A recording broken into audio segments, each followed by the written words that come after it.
I always love my mama.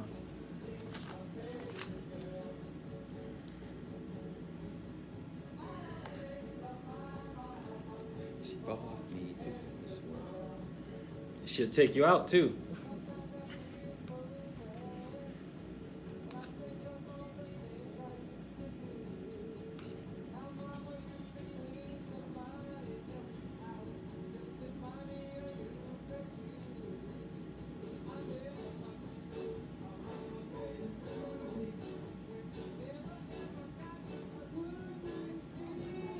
Shalom, shalom. Yisrael, Yehonathan Dawid with you here in what they call the 9th of May, 2021, Mother's Day. And thank you, intruders. You know, if you listen to that whole song, they dogged the fathers out on that song. But you know what? It's Mother's Day today. And I told Miss Jean, and it's the truth, Miss Jean. I'm not lying to you. Okay. She's the program manager here. And she's the one that got me started here about 4 years ago. I on the way in, I was getting her some roses. Lo and behold, you couldn't even find weeds, let alone roses, on the way in here. And I had to be here by a certain time. I couldn't keep looking around. But man, they are making some money today, making some money. So this is Torah portion number 30. Kodeshim. Kodeshim means Kodesh ones. Kodesh ones, and like all of them, this is a very important portion, Torah portion today. You know, we coming from, again, this is still in the book, what they call Leviticus, Wayekra. Wayekra means, and he called. And this whole book is devoted to the correct worship of us, the redeemed, covenanted people of Yahweh, the correct worship to him. And they are instructions. And I have to start using that word, because when you hear the word law, from our Western mind, now slave language, English thinking, it does not match what is meant by Yah's mind when he says Torah. And what it is instructions. And when you look at it as instructions, you're not going to talk about it being done away with. You're going to have a greater understanding of the refreshing of these instructions. Now, this last YouTube segment that was sent out only had 8 views. It was like the lowest I've had, in months. Because people, this broadcast, this ministry is a remnant ministry. And this segment on Sundays from 1 to 2 is for remnant people, because it's not going to ever be very popular, because you have a plethora of other choices. If you want to go to the news headlines of the day, all your social activism, sports, social media, even mainline Christianity broadcasts, you got plenty of choices. You only got one for what Yehonathan Dawid delivers here every Sunday on the famous 1590 AM WFBR. And that is the unleavened name of Yahweh Shua HaMashiach, and the love of him, to understand him, to get to know him, and to learn how to conduct ourselves. And we go through these Torah portions that was not initiated by Hebrews. It was initiated by our Jewish brothers. Nevertheless, it is something that we should do. We should read this word. And no one wants to read Leviticus, because what it does is it calls you to conduct yourself aright and how you react with Yahweh and your fellow man, and has nothing to do about it being done away with. Psalm 147, 19 and 20. I read it last week. I'll read it again of what Yahweh is saying here. Psalm 147, 19 and 20. He declares his word to Yaakov, his statutes and his judgments to Yisrael. He has not dealt thus with any nation. And as for his judgments, they have not known them. Praise Yahweh. See, Yahweh is only dealing with a specific, narrow group of people. It's not the broad way. And he gave us judgments, statutes, and he's only gave them to us. How can we dare throw them aside? How can we dare say they're done away with? How can we dare not read them? We don't like to read. Genesis 12 and 3. Genesis 12 and 3. I'm reading these again. I've read them before. And I will bless you those who bless you, and I will curse those who curse you. And in you all families of the earth will be blessed. That's what Yahweh said to Abraham. Everybody who's to be blessed or cursed based on how they treat us. Yahweh is only dealing with us to express his mind to the world. He's gathering the whole world in through his covenanted peoples.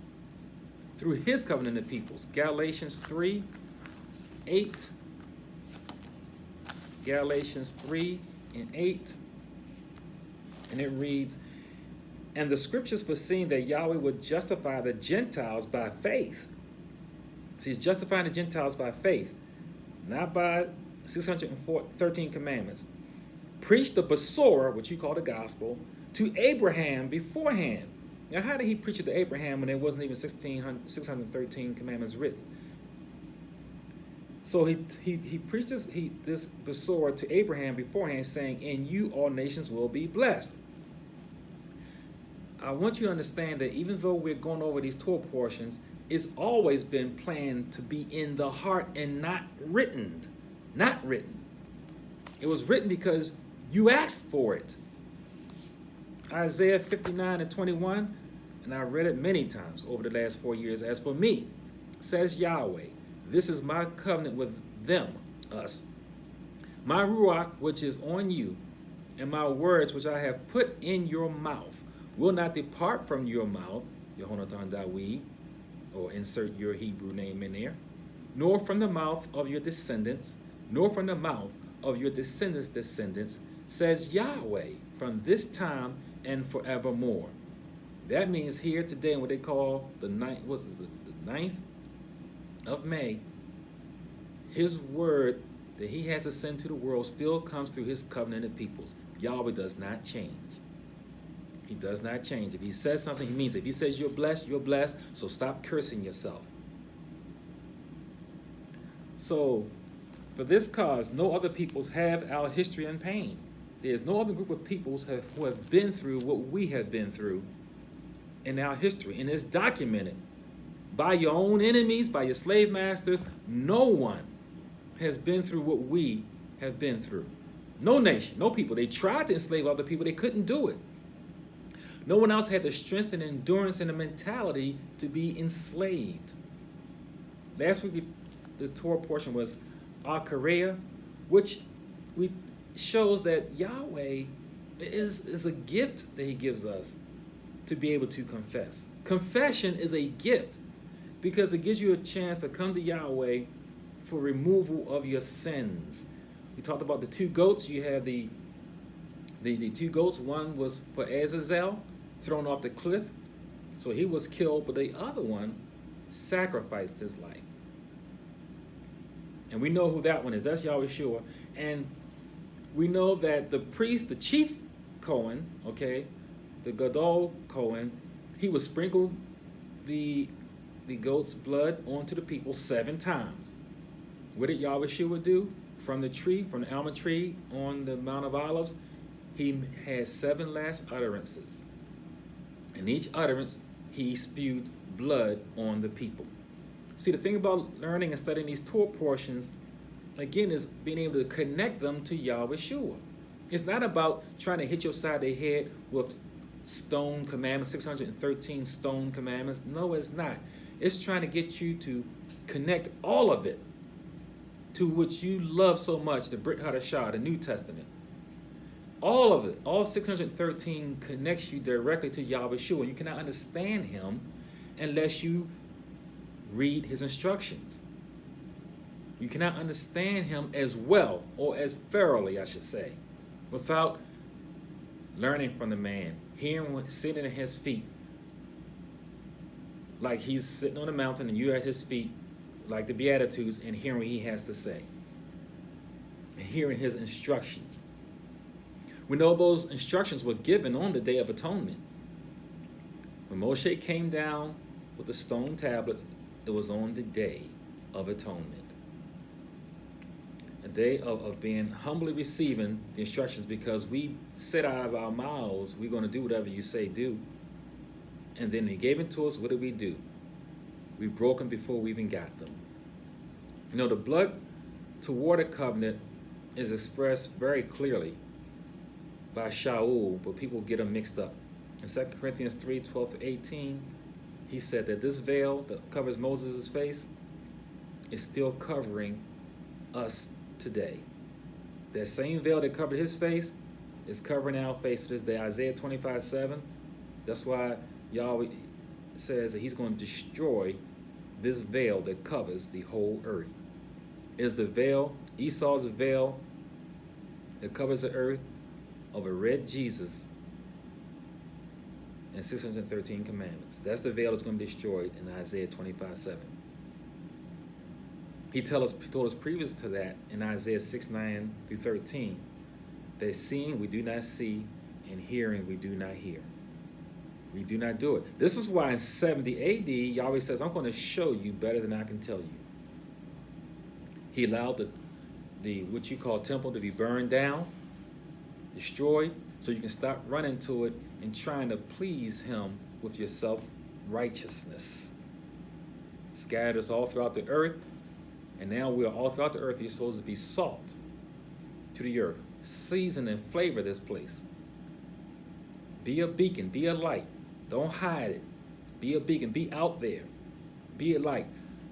Be the Laven of Haven. That's what you're supposed to be. And you cannot do that without learning the word before you can teach the word. You're going to go out there and just tell your neighbor or your family, hey, just serve Yahweh the best you can. Well, who's Yahweh? Serve Yahweh Shua. Who is he? You're going to have to give instructions. And then, but before giving the instructions, you're going to have to live the instructions. So by them seeing your walk, then they can hear your talk. Live it, and then you can show it for them to receive it. This 30th Torah portion is in Vayikra, and it goes from Leviticus 19:1 through 20 and 27. Leviticus 19:1 through chapter 20:27. The half Torah portion is Ezekiel 22:1 through 16. Beginning on the second verse of chapter 19, Yahweh says, speak to all the congregation of the children of Yisrael. Now, in studying this, you'll see this is really the first time, and maybe the only time, that Yahweh said it in this order, to speak to all the congregation of Israel. Because the regular routine of Yahweh giving this instructions was not that way. The regular routine is Yahweh spoke to Moses. Moses gave the exact instructions from Yahweh to Aaron. Then Nadab and Abihu would come in, and Moshe would again say the exact same instructions to Aaron and Nadab and Abihu. And we know what happened to them. Then the elders of all the 12 tribes would come in, and then Moshe for the third time would explain all the oral instructions from Yahweh to them. Then he would go to all the congregation of the house of Israel and explain the instructions. So Moses explained it 4 times, the oral instructions. It wasn't like the round the world game where one person says it to the one person, gives a message to the person to his right, then the person to his right gives a message to the person to his right, and go around in a circle. Because then it gets all mixed up. Because if there's one error, it gets replicated and it gets worse and worse and worse. That's not the way Yahweh did it. He spoke to Moshe, and Moshe spoke to Aaron directly. And then directly spoke to Nadab and Abihu. Then directly spoke to the elders. Then directly spoke to the children of Israel. Each time it came from his mouth to them, with his face uncovered so they can see the shining light. So he spoke as Yahweh himself.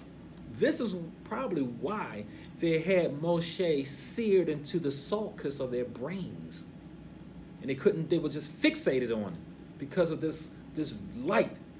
And when he was not speaking, he would cover his veil, put the veil back over his face. So, but here we see a different way of giving this message. This shows you something different here. Yahweh had Moshe not go through that routine. He spoke directly to the whole 3 to 4 million people, which again is a miracle in itself each time you think about how this oral Torah was transmitted. And then he went in reverse, and then he spoke to the elders to repeat it, and so forth. So, what did he say? Kodesh will you be. Kodesh will you be. That means what you call holy. Now, something that is holy is not common. It is not routine. It is not just the basic. This is upper shelf. This is the top. So apparently it must be important. He's told the whole congregation, you will be. See, the meaning of this word in the Hebrew mind means that it is something that's separated, different in the other kinds of it.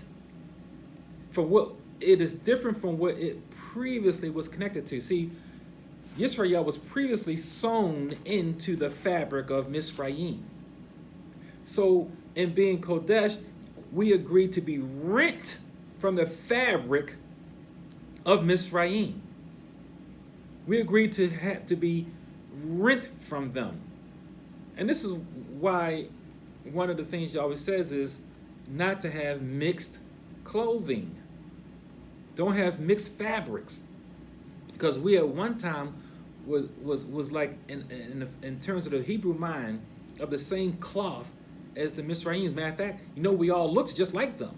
That's what the Canaanites said at the funeral procession of Yaakov. They saw us and the Misraim all together. We all looked alike to the Canaanites. So Yahweh says he separated us from them. And we agreed to be separated. This was an agreement. And a Kodesh is separation from immorality.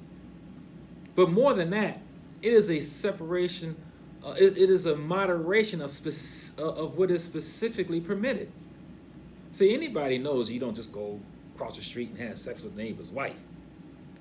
But being Kodesh also is having moderation of what is permitted. You can have the moderation with your own wife. You can eat certain foods. You have the moderation on what you eat. You have you drink a glass of wine. Well, you have to have the moderation on that, because you permitted to drink wine. You're going to just go ahead and be a bibber? No, being Kodesh is also refraining from too much of what is permitted. So right at the back, Yahweh hits it heavy, talking to the whole people, saying, Kodesh will you be. Verse 3, he talks immediately about our mother and father, how we are to revere them. And he says, fear them as with the power of Yahweh to punish. We revere and we fear our parents as if they had the power to punish them as Yahweh does. See, per the instructions, don't want to use that word law. Per the instructions, the child is to serve the parents. And one cannot even honor Yahweh without honoring one's parents. Here's the thing. We typically divide the Ten Commandments in from 4 and 6, saying the first 4 are vertical to Yahweh and the last 6 are horizontal to man. But see, you hear right here in verse 3, that's not true. The parents are included in the first 4 of honoring Yahweh. That's how high we are to revere our parents. And it's very fitting that today is Mother's Day. Because if you are not revering your parents, you can't possibly revere Yahweh. So he puts that 5th commandment with the first 4. The separation of the 10 commandments is 5 and 5. The verticality of the commandments is from 5 on up, and then the horizontal commandments is from 6 on down. Your parents are to be revered, not worshiped, but you are to honor them with the fear of Yahweh. That's per the instructions from the book. And then right after he says honor your parents, he goes straight to the 4th commandment, to keep his Shabbatot. And by pluralizing it, it tells you he's not just talking about the weekly Sabbaths. He's talking about the Kodesh feast days and the appointed times. That's why he pluralized the word Shabbat. In verse 4, do not worship idols. This is connecting to the third commandment. And we say we not worship idols, but we do. We do it with our actors, our athletes, our singers, even artifacts that we like to carry or carry on our t-shirts or our hats or around our necks. We worship idols all the time. And this is a violation of the third commandment. Here's something I definitely want to get through. If you don't get anything else today, I want you to understand verse 5 and these peace offerings. The peace offering is a special offering because we know the peace offering, now the peace offerings connects to the second commandment, you should have no other Elohim before me. The peace offerings are voluntary. They're not mandated, they're voluntary. Now, but why am I saying I want you to get this if you get nothing else today? Because the voluntary offerings, Yahweh shows how Yahweh commands the mind and the heart. We must constantly examine our heart and mind in fear of approaching Yahweh in a common manner. We do this naturally sometimes. We approach Yahweh in a way that is common. And this is dangerous. Remember Nadab and Abihu. We need to be ever mindful of the selfishness of our flesh. And we, a lot of times, give ourselves indulgences disguised as serving Yahweh. Even our very ministries are in grave danger of being fruitless works. This ministry, Yahweh for Christians, I have to be ever mindful that I'm not trying to lift myself up and pump myself up, that it is only Yahweh Shua who is the message here. The peace offerings are exhibit number 1 of a physical example of something that is to be spiritually understood. See, here's the thing, why I say this is so important that I want you to realize. And that we don't realize unless you read this book. Unless you read these first 5 books. The sacrificial animals, do you realize the sacrificial animals were not to be eaten just like regular meal? None of the animals that were legal to put onto the altar by Yahweh were allowed to be slaughtered anywhere else other than at the tent of meeting for a sacrifice to Yahweh.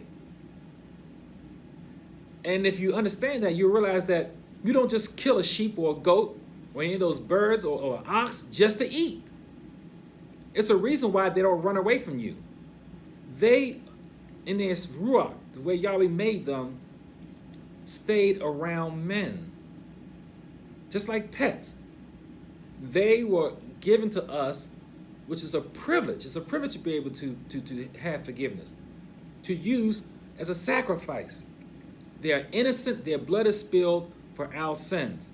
You cannot just eat them randomly. They had to be slaughtered at the tent of meeting and for sacrifice.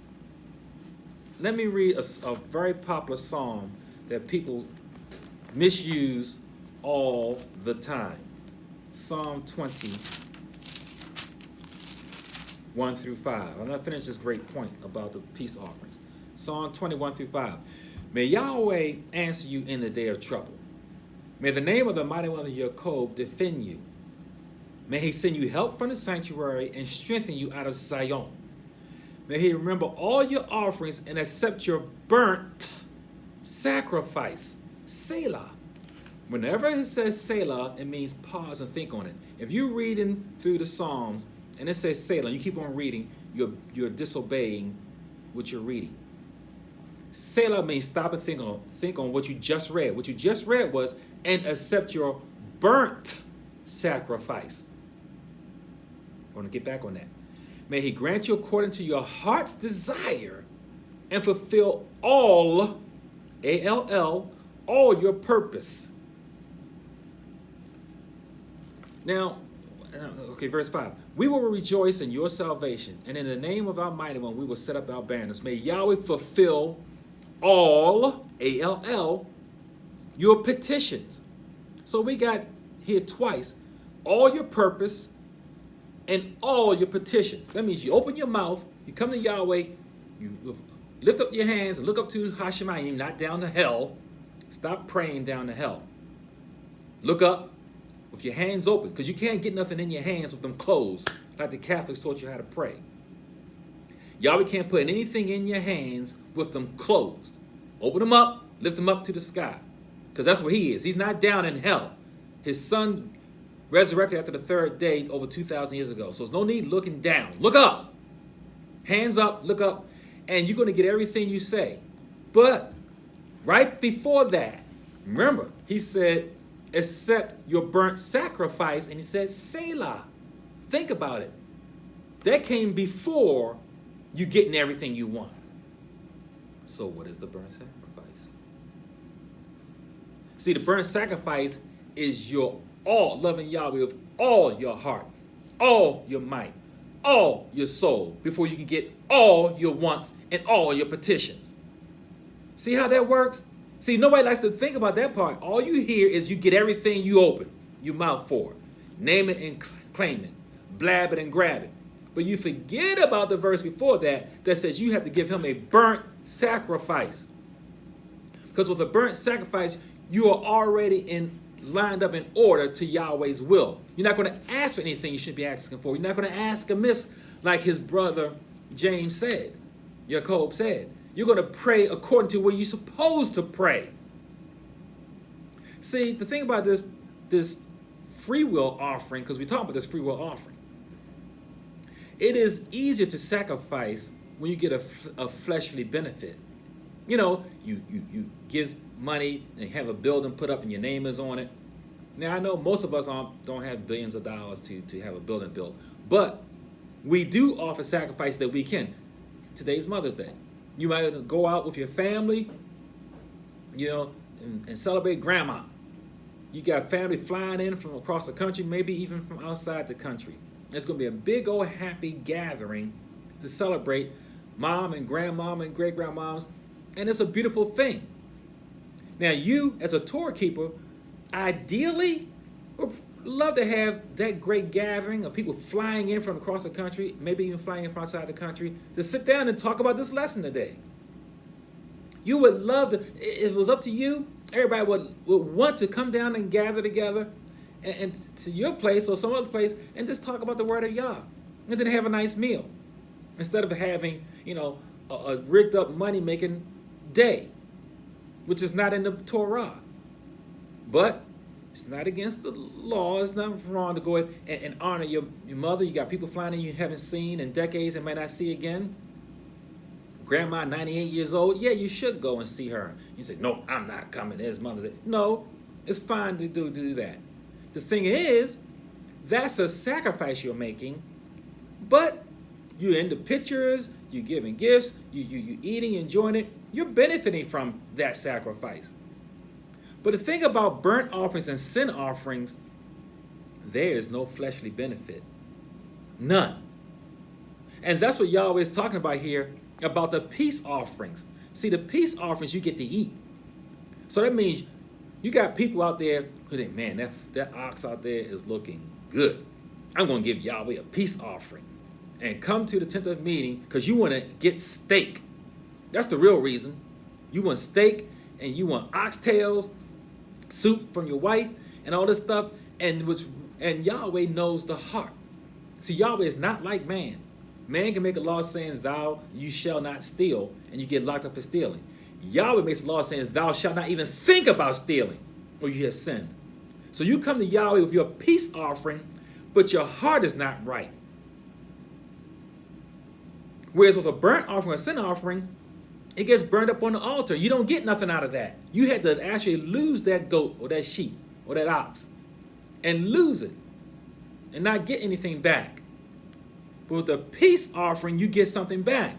This is why it must be taken with utmost seriousness. The peace offering is Kodesh. It is most Kodesh, and it's deeper than even that. You wait till I get to this next scripture.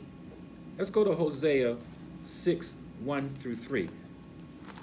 This is deep here. If you don't get anything else, you can even turn the station off after I get finished talking about this peace offering. And I'm even being brief here. Hosea 6, 1 through 3. Come and let us return to Yahweh, because he has torn, but he will heal us. He has stricken, but he will bind us up. And after 2 days, he will revive us. On the 3rd day, he will raise us up, that we may live in his sight. Let us know, let us pursue the knowledge of Yahweh. Haven't I said that many times? Are you pursuing the knowledge of Yahweh? Here on Yahweh for Christians, on the famous WFBR 1590, I'm giving you the knowledge. Let us pursue the knowledge of Yahweh. That's what Hosea says. You're supposed to pursue this. His going forth is established as the morning. He will come to us like the rain, like the latter and former rain to the earth. That's important, the latter and the former. He said 2 days, right? At the 3rd day, he raises up. How does that connect to the peace offerings? See, about pursuing knowledge of Yahweh, when you got your panties all tight and bunched up, you talking about you ain't reading, you ain't keeping those 613. That's the old covenant, that's the old covenant. You're showing ignorance. You're not pursuing the knowledge of Yahweh. No one says you can't keep the 613 anyway, because Yahweh burned down the temple and kicked you out of the land. We're going to talk about that. So what you're missing here, though, is that the peace offering had to be eaten within 2 days. If you still had it after the 3rd day, it worked against you. It was a sin. You're supposed to burn it up after that 2nd day. Why? Once again, if you learn these Torah portions, they directly connect to Yahweh Shua. We are finishing out our 2nd day, about to enter our 3rd day now. Yahweh Shua was in the grave. He rose after the 3rd day. If you are still of a mindset like that 8-track, improperly keeping the 613, you're not going to understand the blood covenant change to the water covenant. So during that millennial kingdom, there will be 1,000 years of keeping that blood covenant. But then after that, the 3rd day, Yahweh Shua comes. Whomever wants to continue in their self-righteousness with the blood covenant will not accept Yahweh Shua, and they will be cursed and burned to hell. But you can't understand the peace offering and connecting it, what's in the front of the book to what's in the back of the book, unless you study the front of the book. Because there's going to be countless people lost in self-righteousness. Here's the thing. If someone offering Yahweh a peace offering, and in their heart wickedness is really because they want to enjoy that sheep or that ox, and they made, they just eating it every day, they're not respecting that animal, that beast was slaughtered innocently for them. Their blood was spilled because of our sin. They did nothing wrong. They were in your home, in your field. You was feeding them. They would join you in your company, and you slaughtered them for a peace offering to Yahweh. But really, because Yahweh knows the heart, in your heart, you're saying, okay, this week we're going to eat oxtails, we got steak, we got this, that, and the other. You're going to make some hamburgers. You can have a good old meal with this animal that was supposed to be sent for a peace offering to Yahweh, because part of the offering goes back to you. You eat it. And there could be a lot of it. You and the family eat for a whole week. You go ahead and enjoy that for a whole week. You will be cut off from Yahweh. And that connects directly to Yahweh Shua, like all of these commandments do. They all connect to him. Learn something. Hosea says, seek the knowledge of Yahweh. He is that peace offering. You are saying that this blood was shed for me. I deserve to have my blood shed. Now, it's given, you cover me up, but then you give me propitiation. You clean me with the water. Remember, out of Yahweh Shua's side came Dom Wa Mayim, blood, and water. So the water cleans you up, and then you accept Yahweh Shua, which after that millennial reign, he comes. He's already there in the personage of Dawid, who's ruling in the bed, and we're supposed to be teaching the covenant to the rest of the world for 1,000 years. How are you going to teach it if you ain't sitting here learning it?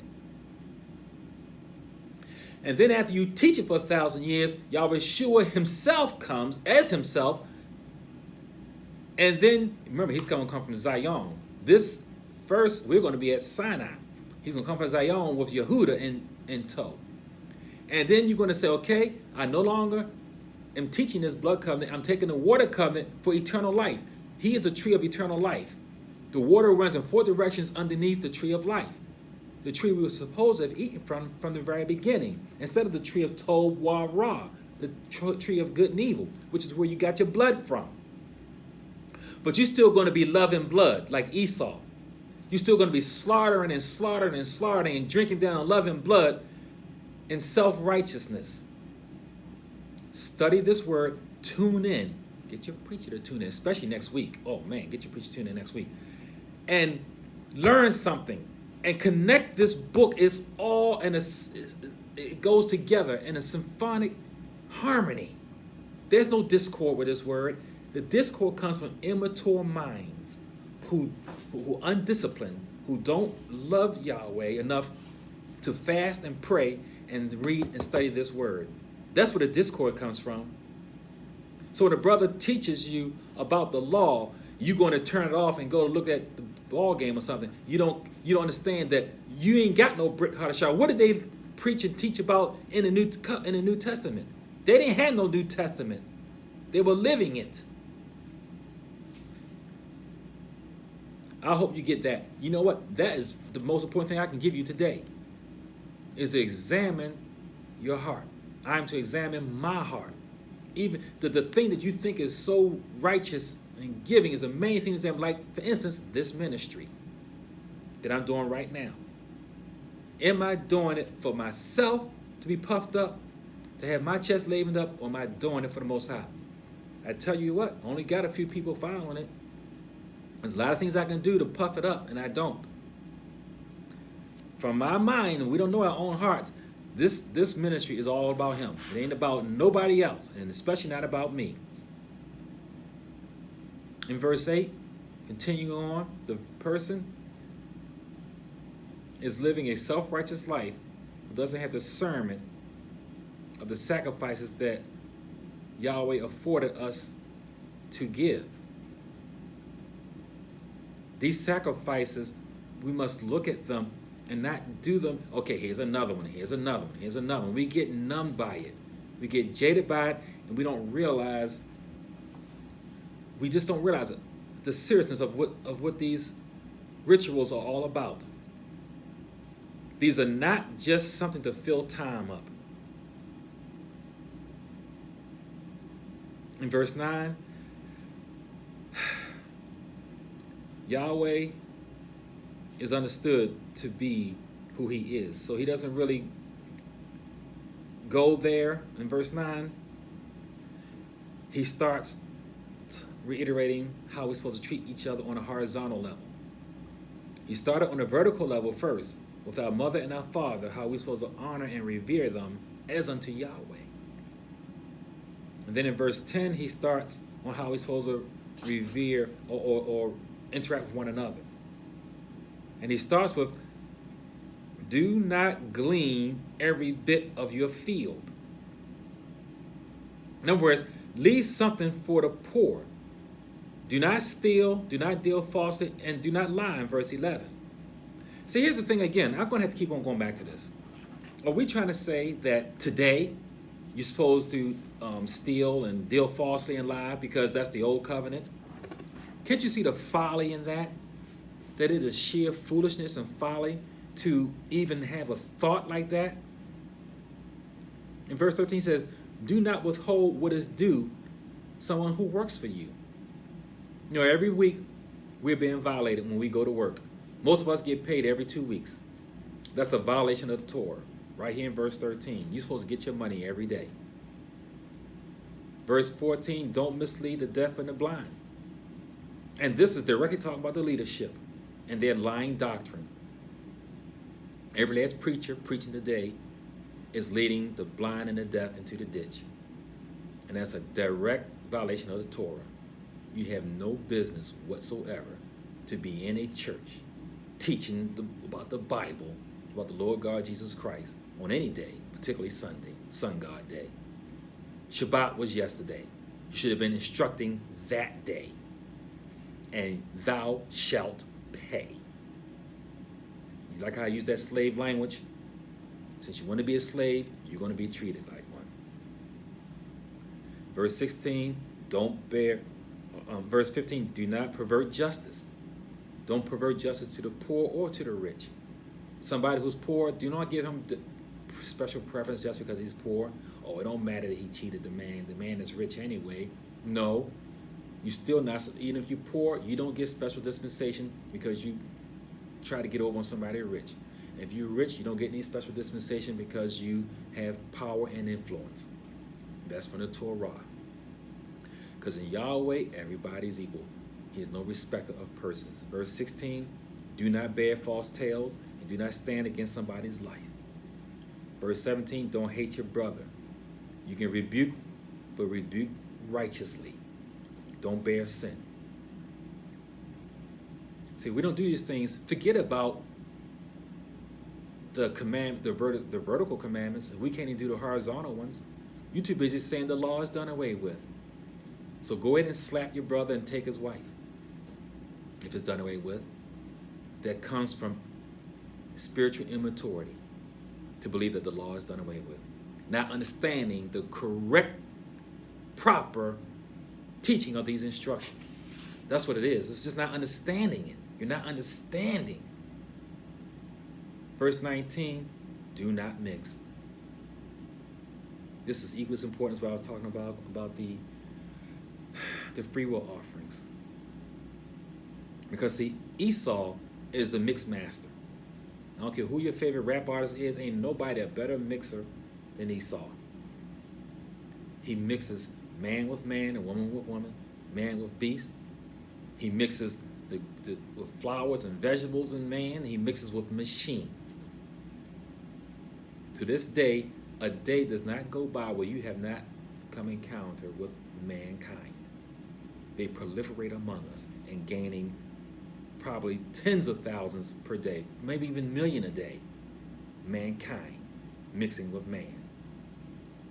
The whole ancient world was destroyed by Yahweh for mixing. 10 billion souls perished in the flood, and they were all mixed. Only 8 souls saved. Only 4 of those souls was not mixed. The 3 wives had mixture. It was on a minor gene, though. I ain't going to go in detail on that, but it can only be brought out if they weren't taught right, and that's deep. That mixture was on the epigenes, and the epigenes only come out with improper environment. So if the 3 sons, Shem, Ham, and Japhet, had afforded the proper environment in their homes and teaching the Torah, and thus there was an oral Torah. Why would Yahweh could not judge the whole world and destroy it unless there was laws to go by? You can't violate the law and be judged by it if there's no law. So they had a law, the Noahide laws. If they were taught properly, then mixing wouldn't have happened again. But they did. They did. And we're not doing so today. Yahweh is seeking to build a house and is on his son, Yahweh Shua. Yahweh with you here on famous 1590 WFBR. Yahweh for Christians. Verse 20, one cannot lay with another man's girlfriend.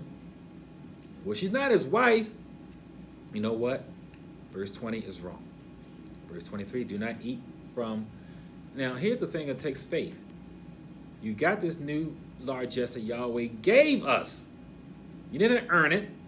He says for 3 years, just leave it alone. You got to get that evil stuff that was in it before. Let that take 3 generations to come out. Now, in the 4th year, now have more faith. Give me that. It's called a second tithe. It's the 5th year that you finally get to enjoy it. the quintessential year, and the 6th year. 7th year is a Sabbath. This takes patience. Remember, a disciple is a disciplined one. It takes patience and discipline. So you're saying we're not supposed to have patience and discipline today?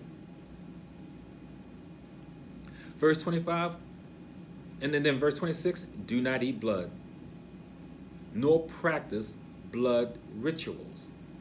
Remember, you used to have, growing up, you have a blood friend. You put a little cut on your thumb, and your friend put a little blood, cut on his thumb, and you're supposed to be blood friends. Sinful. Esau is the one that loves blood and teaches the blood covenant. Esau is the one that is covering the whole face of the earth in blood. You can do it in those vaccinations. You can do it in his medications, his injections. You do it through pharmacia. And now the whole food planet is mixed and destroyed. You got fake meat, and even your vegetables and fruits are tainted. The seeds don't even bear seeds. That's because each time you make a new seed with the blood covenant. Indeed, do not lightly pray over your food. Do not just do it because you're used to it as a matter of pattern, and you throw up a prayer and then wolf food down your throat. We need to sincerely pray over our food. Because like he told Ezekiel, it's all dung. That's why he told Ezekiel to eat his food over poop. Ezekiel said, he protested. He said, eat it over human poop, by the way.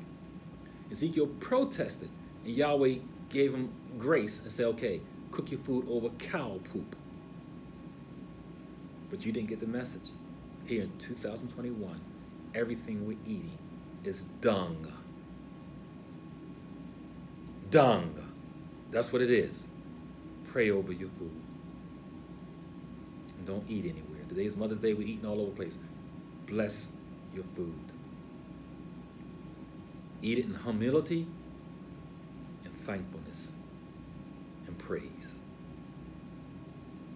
Verse 27, do not alter your Yah-given looks with various types of hair cuttings. Do not, verse 28, do not mutilate nor tattoo your bodies. Then he says, I am Yahweh. For those who are bored by this message, read it yourself and see how many times Yahweh says something and then follows up with, I am Yahweh. So if it's not important, then why we had to keep on throwing his name out there? If it's not important, why does he have to keep on saying, be Kodesh? Because I am Kodesh. Because I take Yahweh seriously for what he says in his word, I'm going to keep on doing this every week. I don't care if none of y'all listen. I'm going to do it because he says it's important, then it must be important. Verse 29, do not prostitute your children. It defiles the land. But you say this is the old covenant. So that means today you can go ahead and prostitute your daughter because Yahweh Shua died on the cross. Jesus died on the cross, as you say. So now you go ahead and prostitute your daughter because Jesus died on the cross. It's okay to prostitute your daughter and your son. We know that's foolishness. Those who are going to burn in hell are the lawless ones. Those who hate instructions and cast the instructions behind their backs. If you don't like the word law, and I don't like the word either, use the word instructions. Those who don't want to be instructed and told what to do, they throw the instructions behind their backs. Verse 30, keep Yahweh Shabbatot. Why does he have to always keep telling us to keep his Sabbaths? Because we're too busy living our best life and we forget. The only law, the only instruction out of 613 that he said remember to do. He said reverence his Kodesh place. Wherever you go to worship, honor it. Do not go in there loud and spreading tails and thinking about the game. Do not go in there dirty and improperly clothed. Wherever you go to Shahayah, wherever you go to worship Yah, reverence that place. Whether it's a public place or your private, quiet, secret mikdosh. Yahweh says in verse 30, to reverence this place. Verse 31, seek no word, no mediums or spirits. Once again, he said those famous 3 words, I am Yahweh.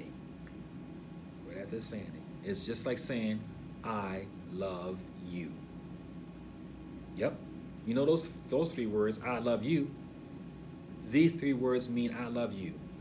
I am Yahweh. Means the same thing. When he says, don't seek mediums and spirits, keep my Sabbaths, don't prostitute your daughters, and says, I am Yahweh, he's saying, I love you. That's what he's saying.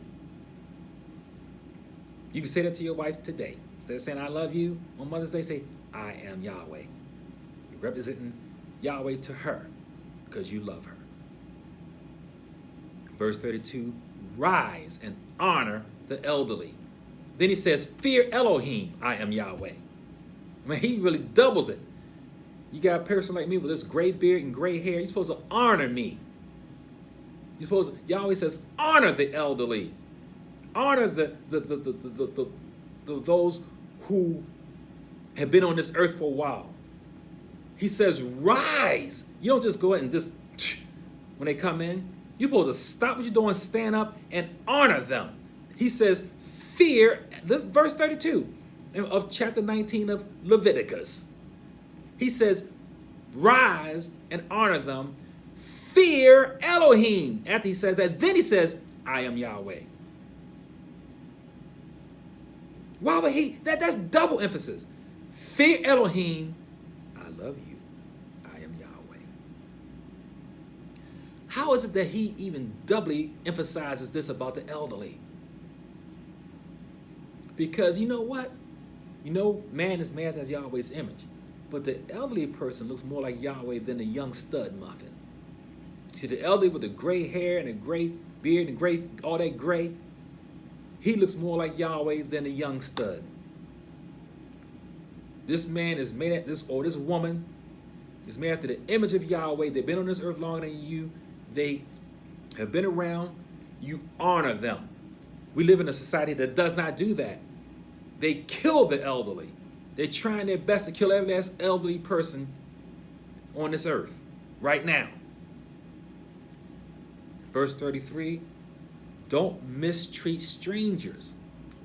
And the proselytes are equal to the Hebrews. For all you out there who want to put Laban in your chest and wearing the Judah t-shirts, and you're probably from the tribe of Dan, where everybody's from Judah, with your Laban in your chest thinking you're better than someone else. The white man, the red man, the yellow man, whoever is equal to you who calls on Yahweh. You are no different, you are no better. Equal according to Yahweh. Verse 34, let me read Isaiah 56. Let's go ahead and get a scripture in here. Isaiah 56, 3 through 8. Isaiah 56, 3 through 8.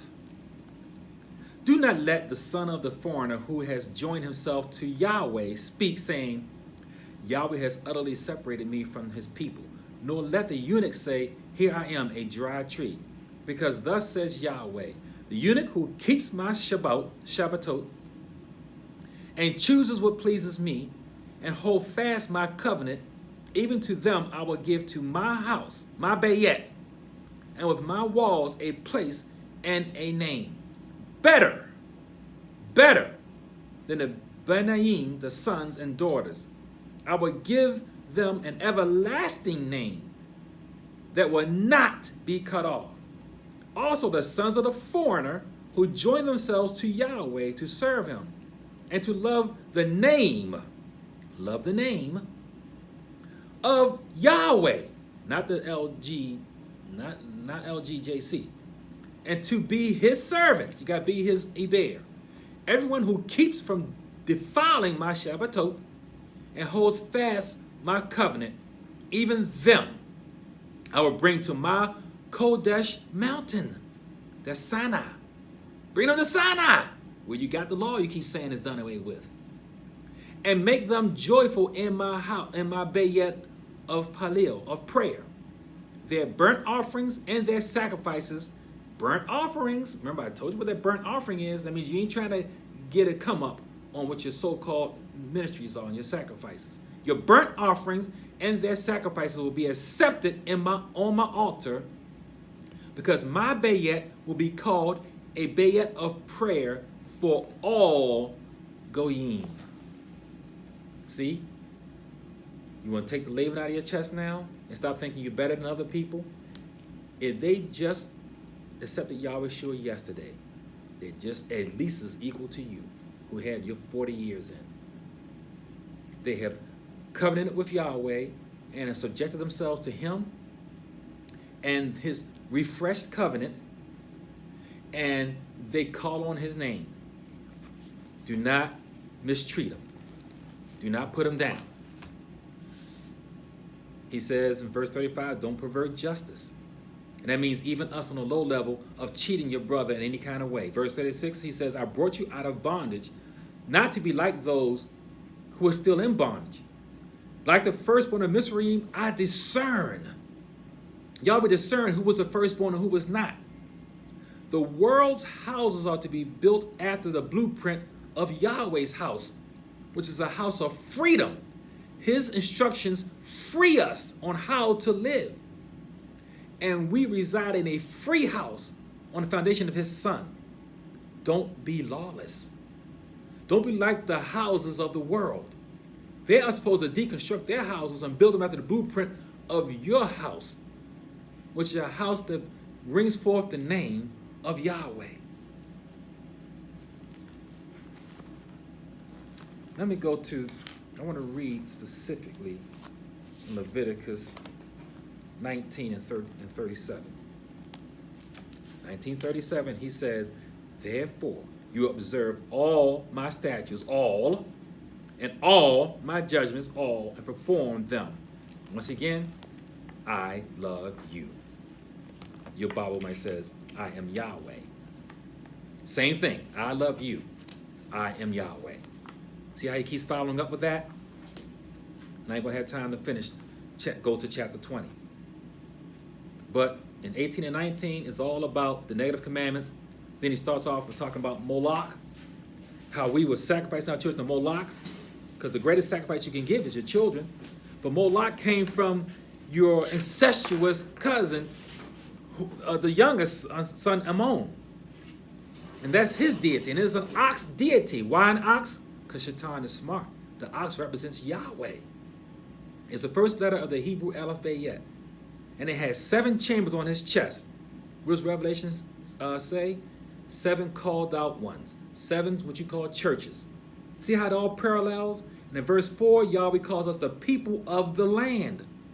Why that? Because the people of the land means that it's the land that the covenant is made on. And as people of the land, it will not tolerate these sins. It will vomit, and it did vomit us out. We're now out of the land. The land is what the covenant is based on. So stop trying to, you can't keep all those covenants because we're not in the land. Keep it in your heart.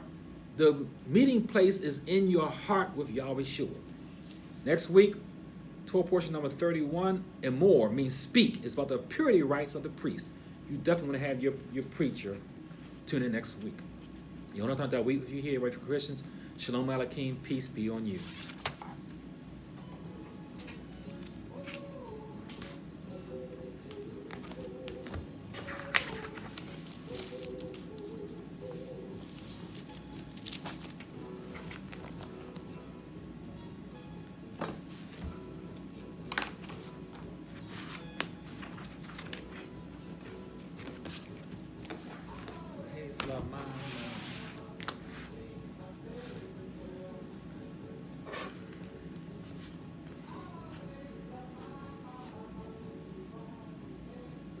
Express of the